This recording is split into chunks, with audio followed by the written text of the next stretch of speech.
I got to Monday morning and I woke up really tired. I think I didn't sleep enough.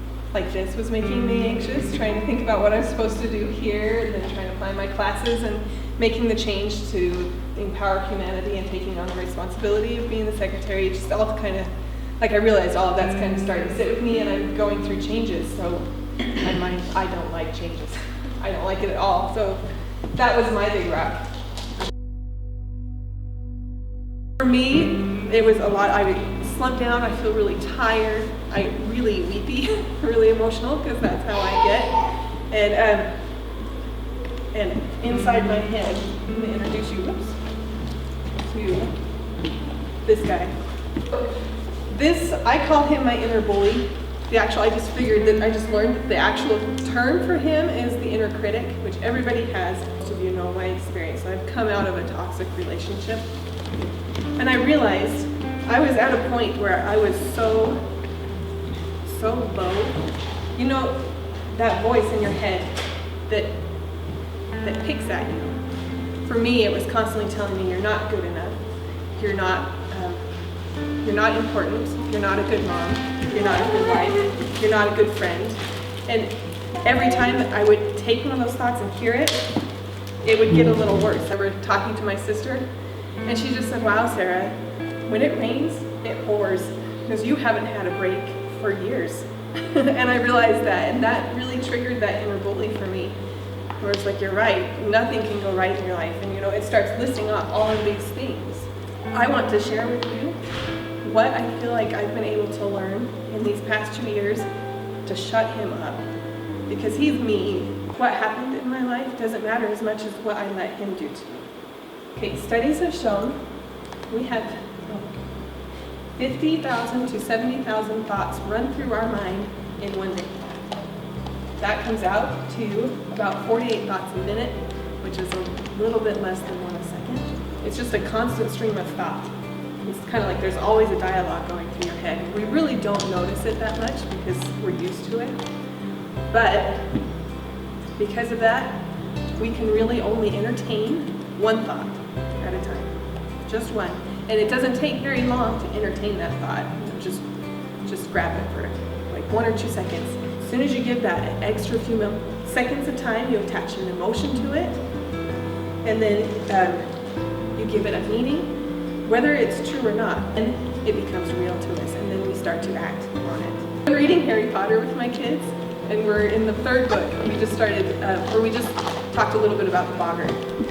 And so does everybody know what a boggart is? Yeah. It hides in dark places, and it feeds off of doubt and fear, and it manifests as that doubt and fear. So that's how I picture my inner bully. He's just a boggart. That's the first step, is to recognize that inner bully, that critic, and to figure out what to do. To do with it, you have to know what he's doing. So recognize what self-doubt he's pointing out.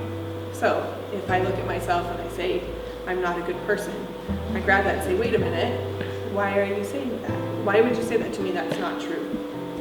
That's the first step to it. The spell for them is ridiculous. They change it. So in our brain, we have the conscious mind, which is kind of what comes and goes. The subconscious mind controls your body. This is where your core beliefs sit. I'm referring to it here as your comfort zone. Your brain has a comfort zone made to take care of you. The comfort zone there takes care of what you're comfortable with, right? So if you're comfortable being miserable, it will keep you there. It will say, this is obviously where we want to be, so this is where we're going to stay. That's why people stay in abusive relationships, because they're comfortable. It's safe. That's why people stay in dead-end jobs. That's why we do everything that we do, really. But the good thing is we can change it. So, because when we start introducing new thoughts into our mind, and this is what we've talked about a lot, we introduce these new thoughts, and the first thing that our brain does, because it's out of the comfort zone, is question it. And that's what the inner bully is. It's saying, wait, this is new. Do you really want to believe that? And so your job then becomes to say, yes, I do want to believe this.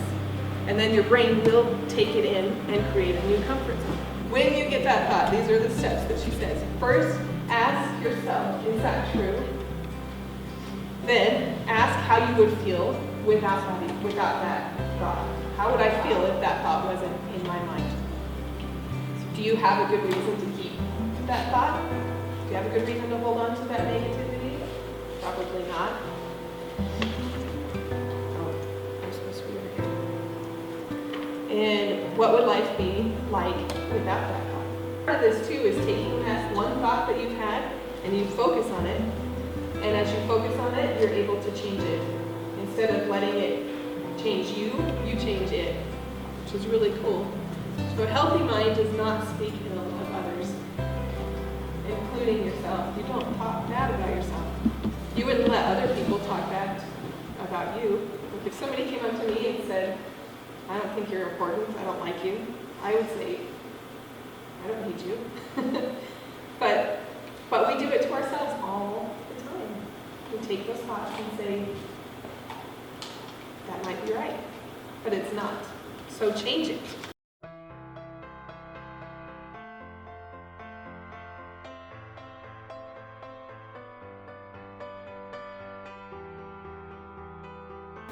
Whenever you flip over those rocks, in my experience, I can tell you, there are more good things on the other side. There's more positivity than there is negativity. The rock is still there, and you're still holding it, but it becomes something that strengthens. So I'm picturing myself holding these rocks as I walk up a hill. The reward at the end is so worth it. And it's so much better than sitting down and focusing on this ugly little rock. It doesn't mean anything. So it's very important also to make sure that you accept yourself where you are. That you're on a journey. Now this is different than self-esteem. Self-esteem usually comes with comparing yourself to something or someone. So like to have high self-esteem, that means something has to be below you. If to have low self-esteem, something has to be above you. But if you have self-acceptance where you are, you don't care about anything else around you. You know that you're on the path that you want to be on. You know that you're heading the way you want to be. You're okay with where you've been, and you can see where you're going. And it's peaceful. When we are able to do this, flip your rocks around and accept where you are, it becomes your Patronus. And like this is the best one. If you need to yell it, do Spectro Patronus! Get the bully out of your head. What he says does not matter. What he says is not true. What is true is what you decide to believe about yourself. If you decide to believe what he believes, then it becomes true. But please don't let it become true. So please remember, happiness is not trying or finding. Happiness is deciding.